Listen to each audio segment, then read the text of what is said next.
Welcome to my YouTube channel, guys. Today we will discuss the method of string methods part 2. So first method is center method. The center method given the string in the center by the parameter given by the user. जो भी parameter user ने दिए हैं उस parameter को use करके हमारा centre method हमारी स्ट्रिंग को सेंटर में ले आएगा. सो राइट साइड से भी एंड लेफ्ट साइड से भी सेम पैरामीटर को यूज करेगा. इसको अभी हम इंप्लीमेंट करके देखेंगे VS कोड में. पहले हम सारे मेथड्स को एक बार रीडिंग आउट और चेकआउट और समझ लेते हैं. ठीक है, अंडरस्टैंड होना बहुत जरूरी है. उसके बाद हम उसको इंप्लीमेंट करेंगे VS कोड के अंदर. So next is count method. So count method work as a method returns the number of times of the given the number of given values has occurred with the given string. So it is mean string to Nitesh. Here you will see the given string is Nitesh. So count str. हम क्या कर रहे हैं, count method को use कर रहे हैं. एक वेरिएबल बनाया है मैंने काउंट str नाम का, जो स्टोर करेगा कितनी बार वो वैल्यू अकर हुई है उस स्ट्रिंग में. सो मैंने यहां पर i को लिया है. i आप देख सकते हैं स्ट्रिंग में केवल एक बार कंसिडर हुआ है, तो हमारे आउटपुट में आ जाएगा 1. So count method is a most important method because it will be used more many times to find the how many times of number is contained by the string. So next is ends with.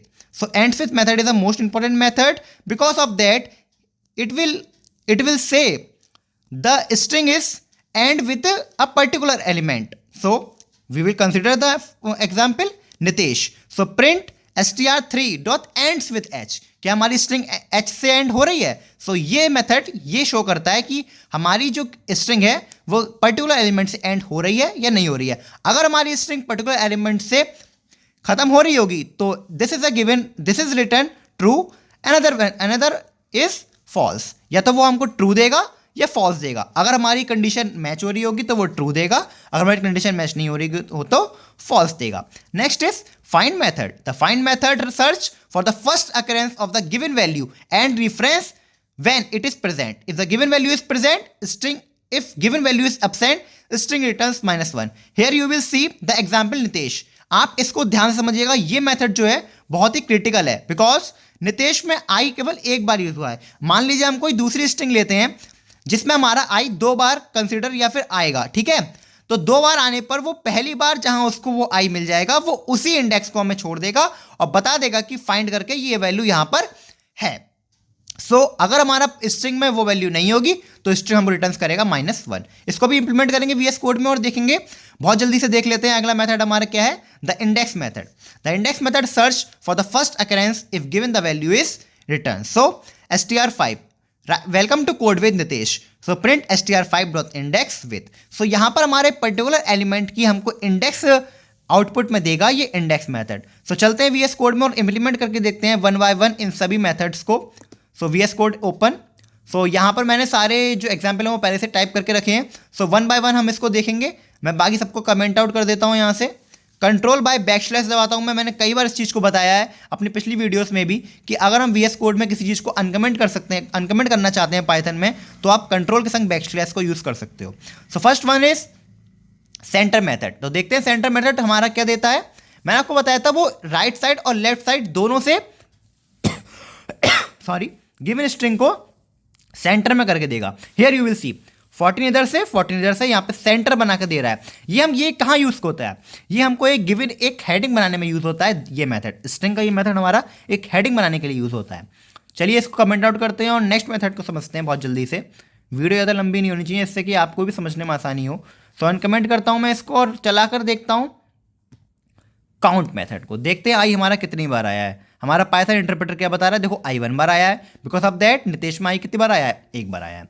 So next हम implement करते हैं इसको comment out करते हैं और next को comment uncomment करते हैं इसको और रन करके देखते हैं क्या हमको देता है ये. So it is run and then you will see the true. Because of that हमारी जो स्ट्रिंग है वो h से ही एंड हो रही है. तो इसको भी अनकमेंट करते हैं. अच्छा एक मिनट, अगर हम इस वाली स्ट्रिंग को एंड्स विथ हम n कर दें तो ये हमको क्या देगा. यहां पे मैं n करता हूं, अब देखता हूं कि ये हमको क्या देता है. देखिए यहां पे इसने हमको क्या दिया है, फॉल्स दिया है. क्यों दिया है फॉल्स, क्योंकि हमारा जो गिवन स्ट्रिंग है वो h से एंड n से एंड नहीं हो रही है. ठीक है, अब हम आ चुके हैं अपने मोस्ट इंपॉर्टेंट स्ट्रिंग मेथड पे, finds. So here you will C find 1. आई हमारा कितनी बार आया है, 1 बार. चलिए अगर इसको चेंज करते हैं और देखते हैं कि हमारा इसमें क्या एस आया है। ऐसा एलिमेंट लेते हैं जो इस स्ट्रिंग में नहीं आया हो, जैसे कि डी इसमें नहीं आया है। चलिए देखते हैं डी करने पर हमें क्या देता है ये -1। मैंने आपको बताया था ये पीछे वीडियो में कि अगर हमारी स्ट्रिंग वो पर्टिकुलर वैल्यू को फाइंड नहीं करती है तो हमारा क्या देता है, वो -1 हमको देता है।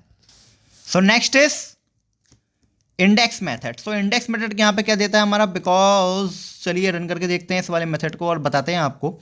सो देखिए 16, तो यहाँ पर जो हमारा इंडेक्स है वो 16 दे रहा है विद, देखिए 16 देखते हैं विद 16 पे आता है या नहीं आता है। 0 1 2 3 4 5 6 7 8 9 10 11 12 13 14 15 16, तो हमारा विद जो एलिमेंट है वो 16 पर एंड हो रहा है, तो हमें वो इंडेक्स देगा 16। So thank you for watching this video guys. आप पार्ट 3 का इंतजार करिए, हम और भी मेथड्स हमारे स्ट्रिंग्स के अभी बचे हुए हैं, अगली वीडियो में उसको कवर करेंगे। अगर आपको वीडियो अच्छी लगी हो तो like, comment, share and subscribe please. आपको आने वाली वीडियो की हमारी नोटिफिकेशन मिलती रहे तो इसको चैनल को सब्सक्राइब कर लीजिए। और thank you for watching this video guys, मिलते रहेंगे हम अगली नेक्स्ट वीडियो में। Thank you.